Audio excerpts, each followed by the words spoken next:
आपका नाम क्या भैया? मेरा नाम नीरज गुप्ता। नीरज, तो आप कौन सा बिजनेस कर रहे हो? हम यहाँ पे ड्राई फ्रूट का बिजनेस कर रहे हैं। कितने साल से? बिजनेस तो हमारा वैसे 40-45 साल से चल रहा है। हमने अभी कोई 3-4 सालों से ही खुद संभाला है इसको, बिजनेस को। इससे पहले आपके फादर साहब? हाँ, फादर, चाचा जी। फैमिली का बिजनेस? हाँ, फैमिली बिजनेस है ये। तो आज हम लोगों से ये पूछ रहे हैं कि कोई अगर नया बच्चा जिसका बैकग्राउंड बिजनेस में नहीं है, जिसके फादर दादा कोई बिजनेस में नहीं था, वो अगर बिजनेस करने का सोच रहा है, तो हमारा सिर्फ ये मकसद है कि आप उसको क्या एडवाइस दोगे कि एक बिजनेस में क्या क्या चैलेंजेस आते हैं, कैसे एक बिजनेस में सर्वाइव करना होता है और अप्स एंड डाउन्स को कैसे मैनेज करना होता है। देखिए, बिजनेस में आपको पता है, एक तो जो जॉब है ना, वहाँ पे पता है फिक्स्ड इनकम मिलनी है कि मेहनत करो चाहे ना करो।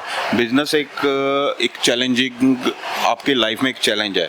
अगर आप बिजनेस कर रहे हो, उसमें बड़े चैलेंजेस आते हैं। जैसे हम बिजनेस ये कर रहे थे, इसमें कोविड का टाइम आया, डिमोनेटाइजेशन का टाइम आया। उस वक्त लोगों के पास पैसा नहीं था, बिजनेस बड़ा डाउन हुआ। फिर हमने इस बिजनेस को चेंज किया एक ऑनलाइन बिजनेस में। हमारा यहाँ पे आपको पता है, जैसे जम्मू में इस समय टूरिज्म कम हुआ, ट्रेन जाने की वजह से कटरा में, जम्मू में बिजनेस कम हुआ। मगर ये देख के हमने हिम्मत नहीं आ रही, हमने इसको बिजनेस को बढ़ाया कैसे? हम ऑनलाइन में घुसे, हम सोशल मीडिया की मदद ली, यूट्यूब की मदद ली। इस तरह अलग अलग चैलेंजेस को अपनाकर हमने, आज हम देखिए इस तरफ नज़र मारिए आप, हमारे ये पार्सल से आ रहे हैं, दुकान पे भी कस्टमर चल रहा है। तो ये चैलेंजेस तो बिजनेस में आते रहेंगे, मगर चैलेंजेस से डर के अगर पीछे हटना है तो फिर आप बिजनेस नहीं कर पाओगे। मैं तो एक ही एडवाइस दूंगा, चैलेंजेस को एक्सेप्ट करो और बिजनेस में आओ। ये नहीं है कि बिजनेस में पैसा नहीं है, बिजनेस में बहुत पैसा है। आप जितना एक गवर्नमेंट एम्प्लॉय या कोई प्राइवेट सेक्टर का एम्प्लॉय दिन से लेकर रात तक मेहनत करके जो पैसा कमाता है, हो सकता है वो बिजनेस वाला 2 दिन में भी कमा सकता है। ऐसा कोई बात नहीं है। अच्छा, मुझे आपके बिजनेस का कोई हाई पॉइंट या और एक लो पॉइंट बता दो कि आपको लगा कि आपका बिजनेस इस टाइम पे बहुत बढ़िया था और कोई ऐसा टाइम भी रहा होगा कि आपको लगा कि आपका बिजनेस बहुत डाउन हो रहा है, कोई ऐसे भी टाइम होता होगा? देखिए, जब हमने बिजनेस शुरू किया ना, तो यहाँ पे आपको पता है ये टोटली ये जो बिजनेस डिपेंड था, टूरिज्म पे डिपेंड था। तो एक टाइम था, आपको भी पता है, यहाँ जम्मू में बहुत टूरिज्म था, तो बिजनेस बड़ा हाइक पे था। तो उस समय तो कोई मतलब कोई ऐसा था ना कि बिजनेस से पीछे हटे यहाँ। मगर जैसे ये कोविड का टाइम आया, मतलब कि बाकी बिजनेस फिर चल पड़े कोविड के बाद। ये एक ऐसा बिजनेस था कि लोगों ने घरों से बाहर निकलना बंद कर दिया। तो वो एक ऐसा टाइम आया कि जहाँ पे बड़े लोगों ने, हो सकता है कि बिजनेस से पीछे हटे हों। मगर ये नहीं है कि आपको अगर बिजनेस में हो तो आपको एक चीज़ छोड़ के दूसरी अपॉर्चुनिटी को अडॉप्ट करना है।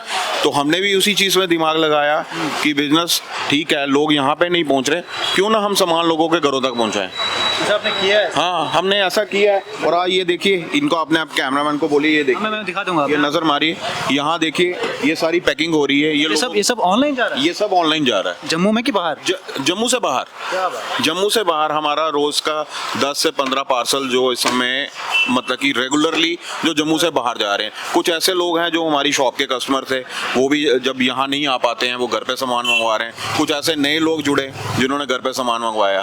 तो मतलब कि बिजनेस में आप कहने का ये मतलब है कि अप डाउन्स आते रहेंगे, मगर अगर अप डाउन्स को देख के आप बिजनेस से पीछे हटोगे तो आप बिजनेस नहीं कर पाओगे। अच्छा, मेरा एक लास्ट क्वेश्चन और सिंपल सा क्वेश्चन है, कितनी इन्वेस्टमेंट शुरुआत करें, कहाँ से करें, मतलब कितना पैसा हो? देखिए, हर बिजनेस में अपनी अपनी इन्वेस्टमेंट है।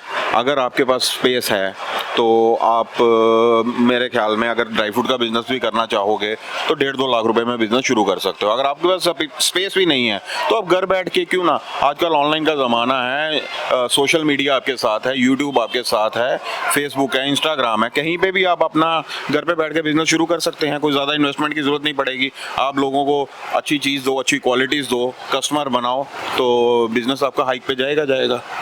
एक रीज़न कि कोई कस्टमर आपके पास क्यों आए?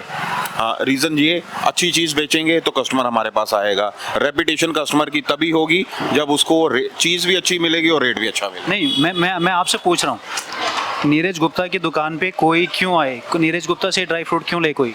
हमारे से ड्राई फ्रूट इसलिए ले क्योंकि हम अच्छा ड्राई फ्रूट दे रहे हैं। गलत चीज़ हम दुकान के अंदर नहीं लाते। ये चीज़ हमारे मतलब कि आप फोरफादर के पास चले जाएं, उन्होंने कभी दुकान के अंदर गलत चीज़ नहीं लाई और ना ही हमने कभी लाई और ना ही कभी ज़िंदगी में लाएंगे। अच्छी चीज़ बेचेंगे, कस्टमर रिपीट होगा और हम अच्छी बेच रहे हैं तो हमारे पास कस्टमर आ रहा है।